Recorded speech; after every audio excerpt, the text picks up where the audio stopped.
These are expensive. Not if you're Richard the Rockstar. Not if you're in Rockstar Gang. Free 99.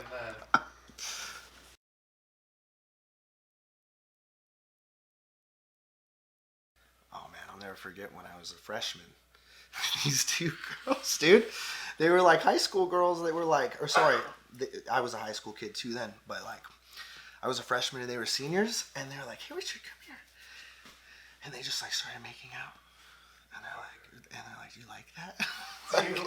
And I like back then I was like so shy. That, like, how old were you then? What are you, like 14 when you're a freshman? Yeah. Yeah. No, when I was 16, it's crazy. Like, I'm obviously not shy now, but when I was 16, my girlfriend tried to give me a blowjob, and I broke up with her because I was that scared. I got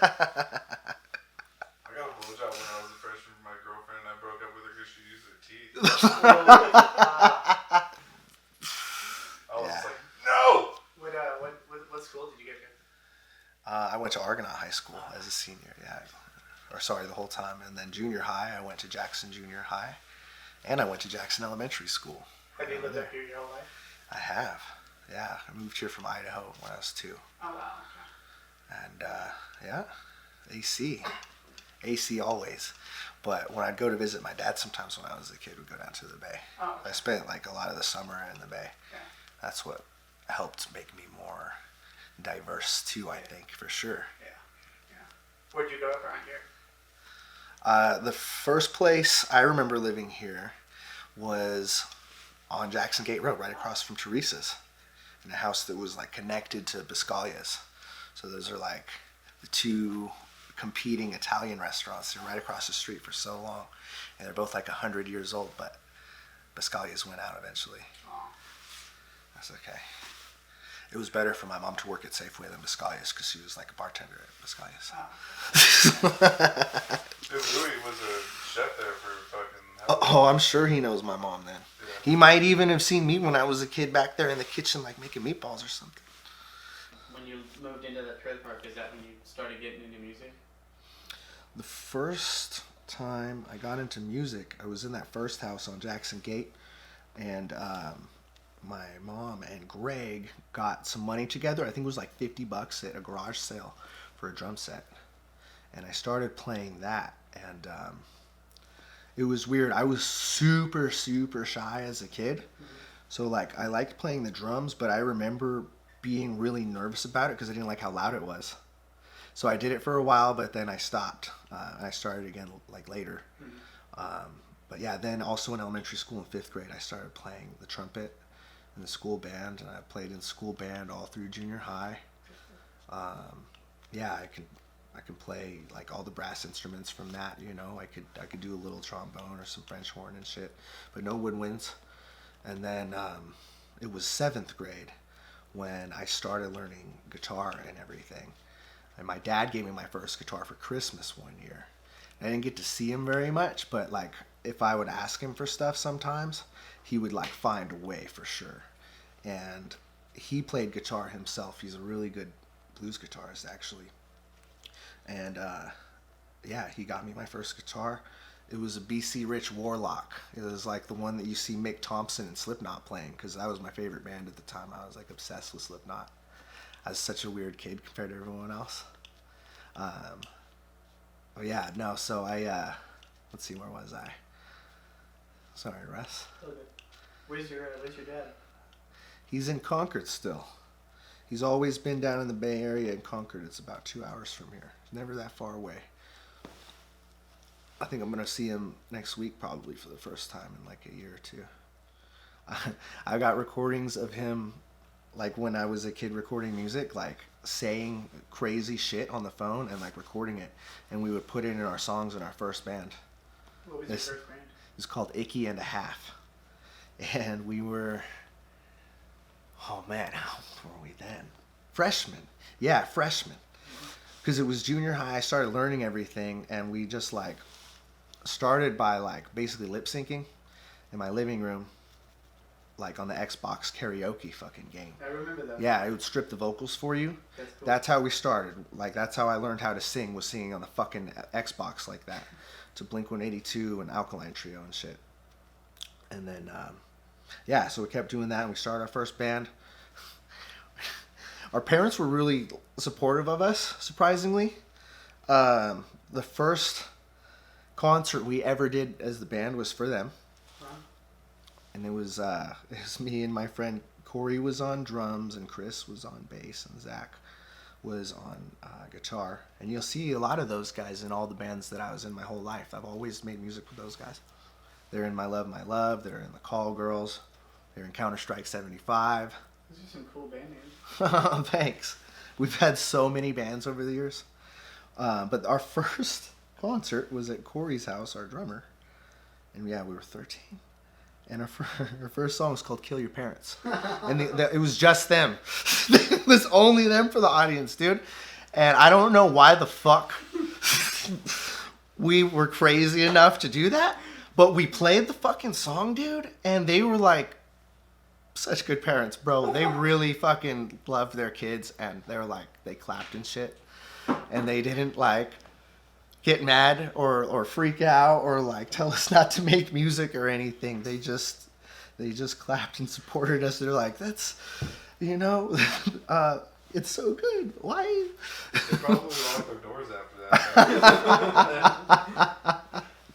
We didn't mean it. I never wanted to actually kill my parents. I think we were just trying to be rebellious, and that never stopped. Obviously, when we were juniors in high school, I went to the principal.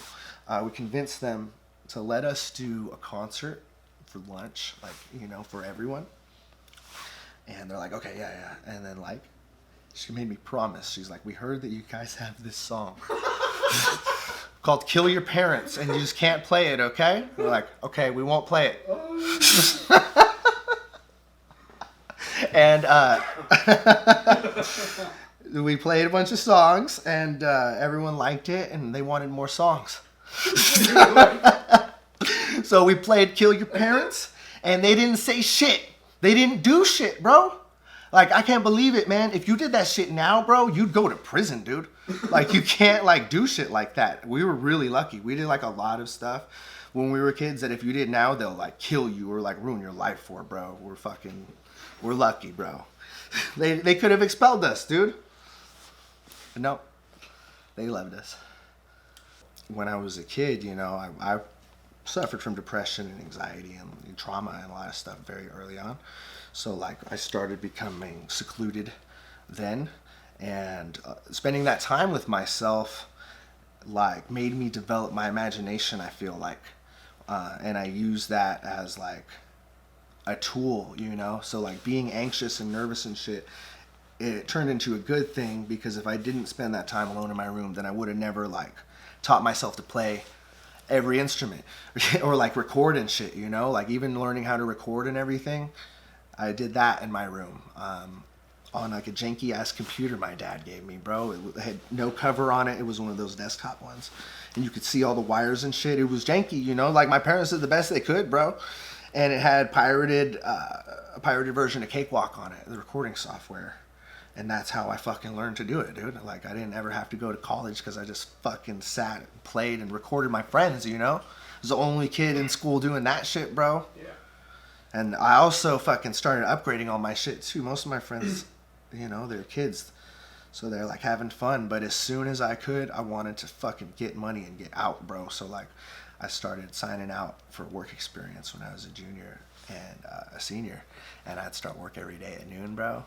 Work like noon to 8. I was like the only fucking kid out of all like the kids that they give hours to like that, because I fucking busted my ass, bro.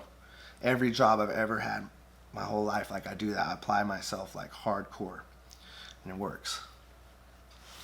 So anyways, back to your question about anxiety and shit, bro. Music and writing lyrics and like making anything, but also like really lead guitar specifically, that and lyrics. It's one of the only places I've ever like really felt like I can speak easily and I don't have like any Like, I don't have to try, Yeah. you know? Like, usually as I move through the world when I'm talking to people, it's not comfortable. And it's a lot of work and effort just to make myself be around people at all. But when I make music or when I perform any of that shit, sometimes it really feels like I'm in another place or something when I'm on stage. Like, it's the energy's so high that you're like in a different reality. And it's powerful, and it's a great outlet, and it's super important. And if I didn't have that, I don't know what would have happened to me, you know? Like, art and expressing myself, all that shit, like, saved my life, you know? For sure. And as far as anxiety performing and all that, it's weird, like, I don't really get stage fright because I'm pretty much always keyed up anyways. So, like, it's not that different. I'll start to get a little, like, juiced and excited, you know, right before it's time. But, like, as soon as the music starts, every concert, as soon as the music starts, something clicks, and then you're in that place. And there is no kind of fear or hesitation. It's just, like, I'm not even in control, bro. Like, it just pours out. It's cool. I need that shit.